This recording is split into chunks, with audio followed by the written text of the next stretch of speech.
meluruskan semua sel-sel kita, energi kita di dalam tubuh. Saya kira itu banyak menolong gitu, sehingga kita tuh kembali lagi ke energi semula.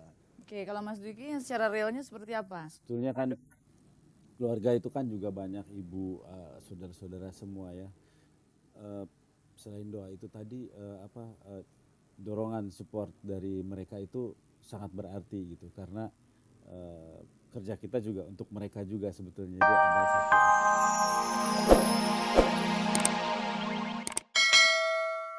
Berdasarkan pengalaman loh katanya pemirsa. Itu enggak ya, nggak sampai. Enggak, karena seks ada hubungan sama pikiran kita. Kalau kita pikiran bekerjanya cukup baik, pasti cukup baik. Oke, kalau pikiran baik, kerja baik, seks baik. Gimana nih Mas Dwiki? Bapak workaholic ini. Gimana nih? Berdasarkan Iya, kalau buat saya itu ada iramanya, ada lagi jazz atau Rock and roll. cong ada. Oh, berarti nanti kita mesti bikin satu edisi lagi membahas mengenai seks yang jazz, yang keroncong dan lain sebagainya ya. Dan pemirsa seperti biasa kalau Anda ingin ikut ngobrol, di sini ada Bang Ray, ada Mas Dwiki dan topik kita adalah workaholic atau mencandu kerja.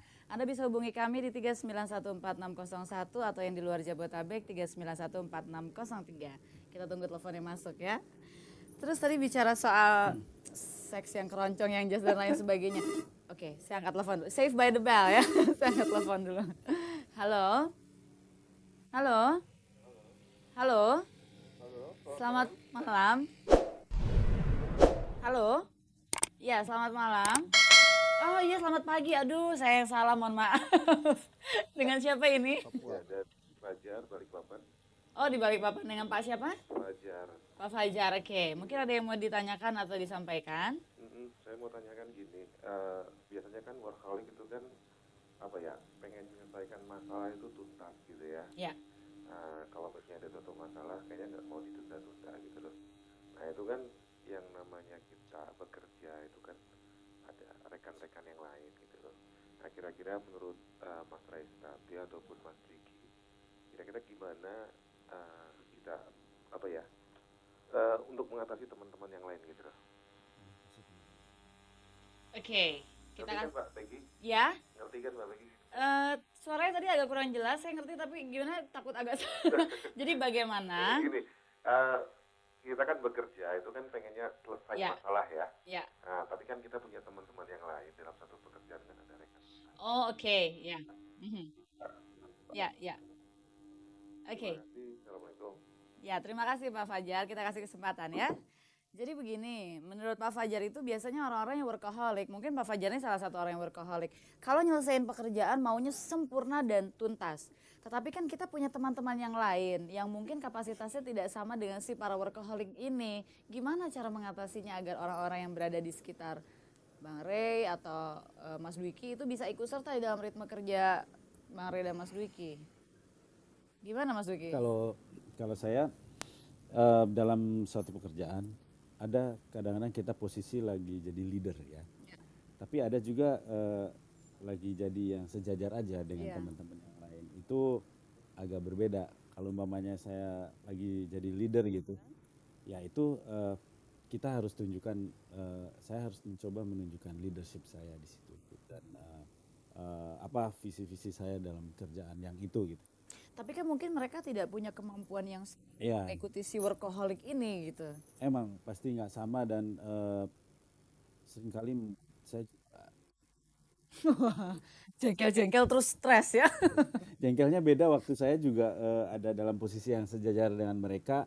Yang paling bisa dilakukan adalah tunjukkan aja eksistensi kerja kita yang sebaik mungkin kalau kita lagi sejajar. Tapi kalau saya jadi lagi jadi leader itu semua harus ngikutin apa maunya saya, begitu aja. Jadi tegas. Oke, berarti Mas Ray dengan kata lain ada posisi sedikit dalam tanda kutip memaksa orang-orang lain untuk menjadi seperti si workaholic gitu mungkin. Oh iya, harus begitu. Kalau enggak ya mereka nggak bisa maju gitu. Karena gini, seorang pemimpin itu dia harus berpikir, ya, perasaannya juga ikut, tubuhnya juga ikut, matanya, kata-katanya semua ikut ya, atau di bidang saya. Tapi jangan-jangan nanti orang-orang menjadi takut lagi untuk bekerja sama dengan si workaholic ini.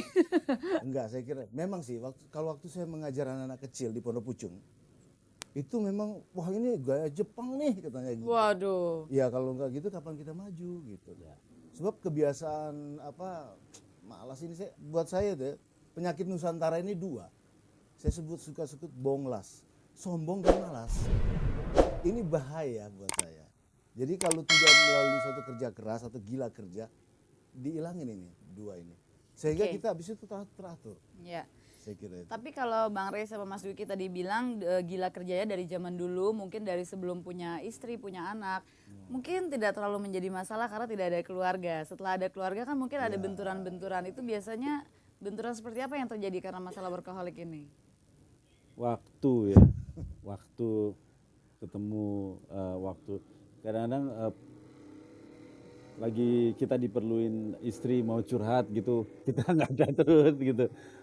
Saya sering dikeluhkan seperti itu dan itu membuat saya ingin mencoba bagi waktu lebih bagus lagi gitu. Oke, Mas Rey juga pernah mendapat komplain seperti itu? Atau jangan-jangan istrinya juga workaholic lagi?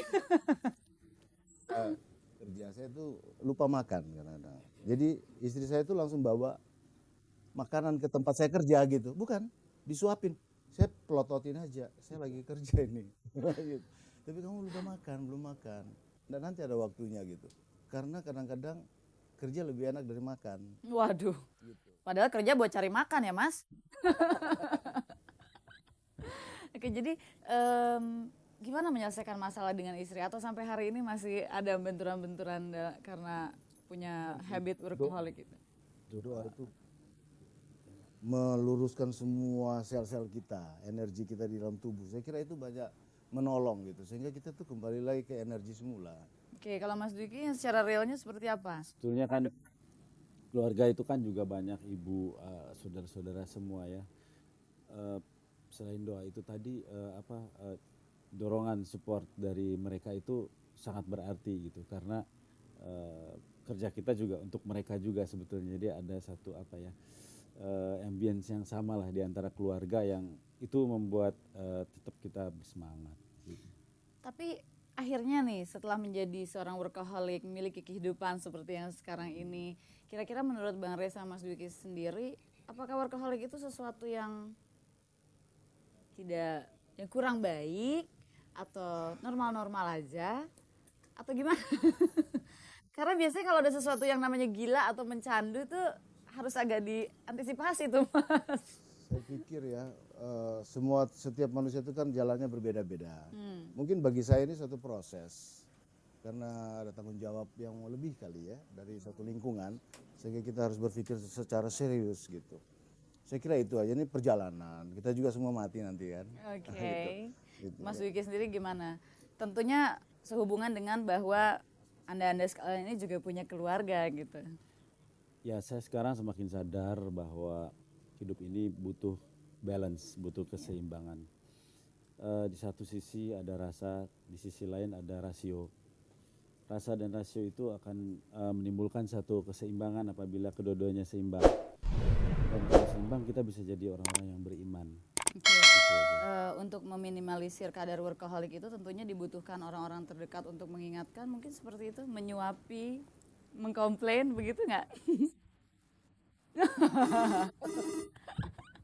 Oke, gimana nih? Oh masih ada teleponnya masuk, sebentar saya angkat dulu. Halo, halo selamat pagi. Halo, selamat pagi. Iya, ya volume TV-nya boleh dikecilin sedikit. Dari siapa ini? Dari Jogja. Dari Jogja, siapa ini? Dari Bu Rudi. Ibu siapa? Ibu Rudi. Ibu Rusdi. Ibu silahkan, topik kita malam ini mengenai gila kerja. Ada Bang Rey dan Mas Dwiki, ada yang ingin disampaikan mungkin? Ya cuma sedikit nih mau ikuti apa itu.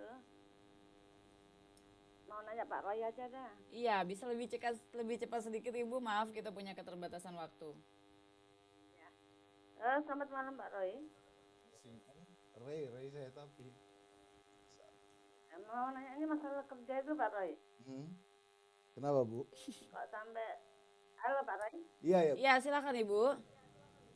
Iya, sampai kalau masalah kerja, gila kerja itu ya sebenarnya itu Iya, oke. Terima kasih banyak Ibu. Iya, terima kasih.